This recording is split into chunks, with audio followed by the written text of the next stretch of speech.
നമസ്കാരം, ഞാൻ ജിഷാനു ജോആൻജോ അക്കാഡമിയിൽ നിന്ന് ഇന്നൊരു പുതിയ ടോപ്പിക്കുമായിട്ടാണ് വന്നിരിക്കുന്നത്. Gestational diabetes mellitus. ഇത് മെറ്റേണിറ്റിയിലെ ഹൈ റിസ്ക് പ്രഗ്നൻസിയിൽ തന്നെ റിലേറ്റഡ് ആയിട്ടുള്ള ഒരു ടോപ്പിക്കാണ്. ഈ ചാനൽ പുതിയതായിട്ട് കാണുന്ന ആരെങ്കിലും ഉണ്ടെങ്കിൽ സബ്സ്ക്രൈബ് ചെയ്യുക, നോട്ടിഫിക്കേഷൻസ് ഓൺ ചെയ്ത് വെക്കുക. ഓക്കെ, അപ്പം ടോപ്പിക്കിലോട്ട് വരാം. GDM അല്ലെങ്കിൽ ജസ്റ്റേഷണൽ ഡയബറ്റിസ് മെലിറ്റസ്. എന്താണ് GDM അല്ലെങ്കിൽ ജസ്റ്റേഷണൽ ഡയബറ്റിസ് മെലിറ്റസ് എന്ന് പറയുന്നതെന്ന് വെച്ച് കഴിഞ്ഞാൽ, സെക്കൻഡ് ട്രൈമസ്റ്ററിലോ അല്ലെങ്കിൽ തേർഡ് ട്രൈമസ്റ്ററിലോ ഒരു പ്രഗ്നൻറ്റ് ലേഡി, നേരത്തെ ഡയബറ്റിക് അല്ലാത്ത ഒരു പ്രഗ്നൻറ്റ് മദർ ഡയബറ്റീസ് എന്ന് ഡയഗ്നോസ് ചെയ്ത് കഴിഞ്ഞാൽ അതാണ് ജസ്റ്റേഷണൽ ഡയബറ്റിസ് മെലിറ്റസ് എന്ന് പറയുന്നത്. ഇത് മെയിൻലി ഡയഗ്നോസ് ആവുന്നത് 24 to 28 വീക്സ് ഓഫ് പ്രഗ്നൻസിയിലാണ്. ആ സമയത്താണ് നമ്മൾ GTT അല്ലെങ്കിൽ ഗ്ലൂക്കോസ് ടോളറൻസ് ടെസ്റ്റ് ചെയ്യുന്നത്. നിങ്ങൾക്കറിയാം, ഫാസ്റ്റിംഗ് എടുത്ത് 3 പ്രാവശ്യമായിട്ട് ഗ്ലൂക്കോസ് നമ്മൾ കൊടുത്ത് വീണ്ടും ബ്ലഡ് എടുത്ത് കാൽക്കുലേറ്റ് ചെയ്തിട്ടാണ് GDM ഡയഗ്നോസ്ഡ് ആവുന്നത്. ഓക്കെ, പിന്നെ ഏതൊക്കെ അമ്മമാരാണ് ഹൈ റിസ്ക് അല്ലെങ്കിൽ പ്രീഡിസ്പോസിങ് ഫാക്ടേഴ്സ് അല്ലെങ്കിൽ പ്രീഡിസ്പോസിങ് കണ്ടീഷൻസ് എന്ന് പറയുന്നത് for GDM? First one, multiple gestation. Second one, large foetus than the gestational age. കാരണം ഓരോ വീക്സിനും ഇത്ര ഗ്രാം ഉണ്ടാവണം, കുഞ്ഞ് ഹെഡ് സർക്കംഫറൻസ് ഇത്ര ഉണ്ടാവണം എന്നുള്ളൊരു കാൽക്കുലേഷൻ ഉണ്ട്. അതിനേക്കാട്ടിലും വലിയൊരു കുഞ്ഞാണ് ഉള്ളതെങ്കിൽ ഈ അമ്മ ഹൈ റിസ്ക് ആണ് GDM ഉണ്ടാവാൻ വേണ്ടിയിട്ട്. പിന്നെ family history of DM. Diabetes മെലിറ്റസിൻ്റെ ഒരു സ്ട്രോങ് ഫാമിലി ഹിസ്റ്ററി ഉള്ള ഒരു ലേഡി ആണെങ്കിൽ അവരും ഹൈ റിസ്ക് ആണ്. പിന്നെ ഓൾഡർ ദാൻ 35 ഇയേഴ്സ്.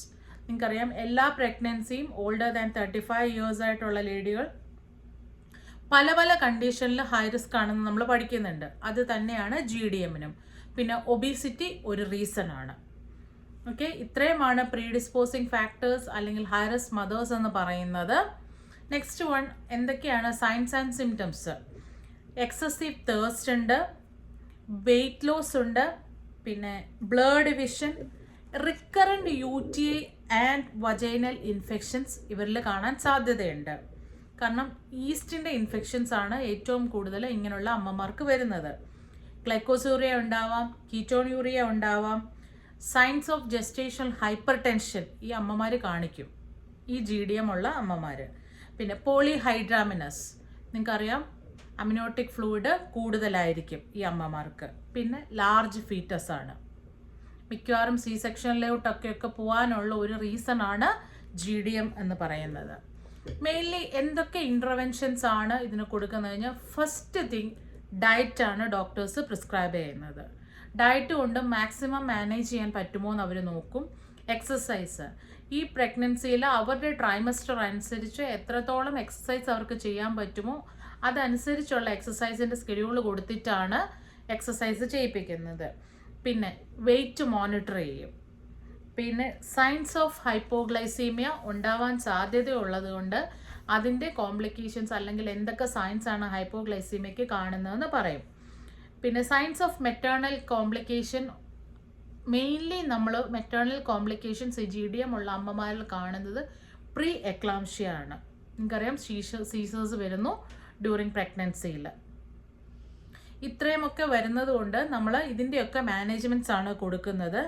മെയിൻലി ഇതിനകത്ത് കൊടുക്കുന്ന മാനേജ്മെൻറ്റ് എന്ന് പറയുന്നത്, ഇപ്പോൾ ഡയറ്റ് ചെയ്തു, എക്സസൈസ് ചെയ്തു, എന്നിട്ടൊന്നും നമുക്ക് ഈ GDM കൺട്രോൾ ചെയ്യാൻ പറ്റുന്നില്ലെങ്കിൽ, കാരണം ഇത് ഹൈ റിസ്ക് ആണല്ലോ, അതുകൊണ്ട് മെയിൻലി ഡോക്ടേഴ്സ് പ്രിസ്ക്രൈബ് ചെയ്യുന്ന ഇൻസുലിൻ ആണ്. ഇൻസുലിൻ തെറാപ്പിയിലോട്ടാണ് പോകുന്നത്.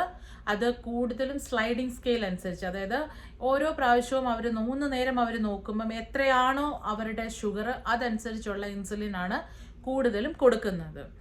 മെറ്റ്ഫോർമിൻ അല്ലെങ്കിൽ ഗ്ലൂക്കോഫേജ് ഒരിക്കലും അങ്ങനെ പ്രിസ്ക്രൈബ് ചെയ്യാറില്ല. കാരണം റിസർച്ചിൽ അതിൻ്റെ കോംപ്ലിക്കേഷൻസ് അറിയാൻ പറ്റാത്തത് കൊണ്ടാണ് അത് ഒരു ഡോക്ടേഴ്സും അങ്ങനെ പ്രിസ്ക്രൈബ് ചെയ്യാത്തത്. ഇത്രയുമൊക്കെ കാര്യങ്ങളാണ് മാനേജ്മെൻറ്റിന് അവർ നോക്കുന്നത്. പിന്നെ ഡ്യൂറിങ് ലേബറിൽ എന്തൊക്കെ ഇൻ്റർവെൻഷൻസ് ആണ് കൊടുക്കുന്നത്? മെയിൻലി നിങ്ങൾക്കറിയാം, ഫീറ്റൽ സ്റ്റാറ്റസും സൈൻസ് ഓഫ് ഡിസ്ട്രസ്സോ എന്തെങ്കിലും ഉണ്ടോ എന്ന് നമ്മൾ ഡ്യൂറിങ് ലേബറിൽ നോക്കും. ഇപ്പോൾ ഡിസ്ട്രസ്സിൻ്റെ സൈൻസ് കാണിച്ചു കഴിഞ്ഞാൽ ഈ മദറിനെ എത്രയും പെട്ടെന്ന് തന്നെ എമർജൻസി സെക്ഷനിലേക്ക് എടുക്കുകയാണ് ചെയ്യുന്നത്. പിന്നെ കെയർഫുള്ളി റെഗുലേറ്റ് ഇൻസുലിൻ. മിക്ക മദേഴ്സിനെയും ഓൺ ഇൻസുലിനിലായിരിക്കും, അല്ലെങ്കിൽ ഇൻസുലിൻ നിങ്ങൾക്കറിയാം ഒരു ഫ്ലൂയിഡ് പോലെ തന്നെ ഫ്ലൂയിഡിനകത്ത് ഡയല്യൂട്ട് ചെയ്തിട്ട് ഓൺ ഫ്ലോയിൽ ഇട്ടിട്ടാണ് നമ്മൾ മിക്കവാറും നോർമൽ ഡെലിവറി ആണെങ്കിലും സി സെക്ഷനിലാണെങ്കിലും ഇവരെ നമ്മൾ ട്രാൻസ്ഫർ ചെയ്യുന്നത്.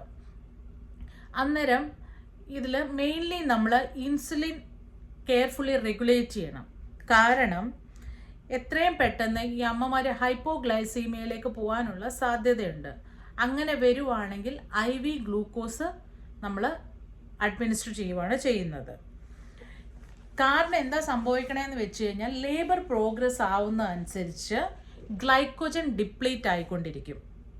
അതുകൊണ്ടാണ് ഈ അമ്മമാർ ഹൈപ്പോഗ്ലൈസീമിയയിൽ പോകാനുള്ള സാധ്യതയുള്ളത്. ഓക്കെ, ഇൻസുലിൻ തെറാപ്പിയാണ് മെയിൻലി ഡ്യൂറിങ് ലേബറിലുള്ളത്. ഡിസ്ട്രസ് എന്തെങ്കിലും ഉണ്ടെന്നുണ്ടെങ്കിൽ എത്രയും പെട്ടെന്ന് സി സെക്ഷന് പോസ്റ്റ് ചെയ്യും. പിന്നെ പോസ്റ്റ് പാർട്ടം ആഫ്റ്റർ ഡെലിവറിയിൽ എന്തൊക്കെ കാര്യങ്ങളാണ് ഈ GDM ഉള്ള മദറിന് ശ്രദ്ധിക്കേണ്ടത്? Observe the mother closely for hypoglycaemic reaction. ആ സമയത്തും ഹൈപ്പോഗ്ലൈസീമിക് റിയാക്ഷൻ വരാൻ സാധ്യതയുണ്ട്.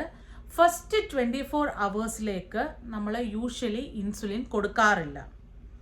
ഫസ്റ്റ് 24 hours കഴിഞ്ഞിട്ട് നമ്മൾ ഫാസ്റ്റിംഗ് ബ്ലഡ് ഷുഗർ നോക്കി അതനുസരിച്ച് വീണ്ടും അമ്മമാരിൽ ഡയബറ്റീസ് കാണുന്നുണ്ടെങ്കിൽ മാത്രമേ വീണ്ടും ഇൻസുലിൻ അഡ്മിനിസ്റ്റർ ചെയ്യത്തുള്ളൂ.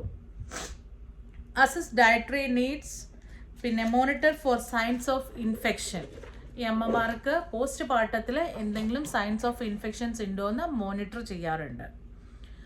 മിക്കവാറും ഒരു 90% GDM പ്രഗ്നൻസിയിൽ GDM ഉണ്ടെങ്കിലും ഡ്യൂറിങ് ഡെലിവറി അല്ലെങ്കിൽ പോസ്റ്റ് പാർട്ടം പീരീഡ് ആവുമ്പോഴത്തേന് ഇത് നോർമലൈസ് ആവുകയാണ് ചെയ്യുന്നത്. വളരെ ചുരുക്കം ചില അമ്മമാർക്കാണ് ഇത് ലൈഫ് ലോങ് ആയിട്ട് ഡയബറ്റിസ് മെലിറ്റസ് കാണുന്നത്. ഇത്രയുമാണ് GDMനെ കുറിച്ച് ഉള്ളത്. ഇതൊരു ടോപ്പിക്ക് അവിടെയും ഇവിടെയുമായിട്ടൊക്കെ നമുക്ക് ക്വസ്റ്റ്യൻസ് തരുന്നതാണ്. കാരണം പ്രയോറിറ്റി ക്വസ്റ്റ്യൻസ് അല്ലെങ്കിൽ ഇതിൻ്റെ മാനേജ്മെൻറ്റ്, ഒരു അമ്മയ്ക്ക് ഇപ്പം GDM ഉള്ള മദറിൽ നമ്മൾ എന്തൊക്കെ കോംപ്ലിക്കേഷൻസ് ആണ് എക്സ്പെക്റ്റ് ചെയ്യുന്നത്, അങ്ങനത്തെ കാര്യങ്ങളൊക്കെയാണ് നമുക്ക് ക്വസ്റ്റ്യനായിട്ട് വരുന്നത്. എല്ലാവരും എൻക്ലെക്സിൻ്റെ ഫോർമാലിറ്റീസ് ഒക്കെ ചെയ്തു തുടങ്ങിയെന്ന് വിശ്വസിക്കുന്നു. ഈ ചാനൽ സബ്സ്ക്രൈബ് ചെയ്യാത്ത ആരെങ്കിലും ഉണ്ടെങ്കിൽ സബ്സ്ക്രൈബ് ചെയ്യുക, നോട്ടിഫിക്കേഷൻസ് ഓൺ ചെയ്ത് വെക്കുക. അപ്പോൾ അടുത്ത ദിവസം കാണുന്നത് വരെ ജോ ആൻഡ് ജോ അക്കാഡമിയിൽ നിന്ന് ജിഷാനൂപ്.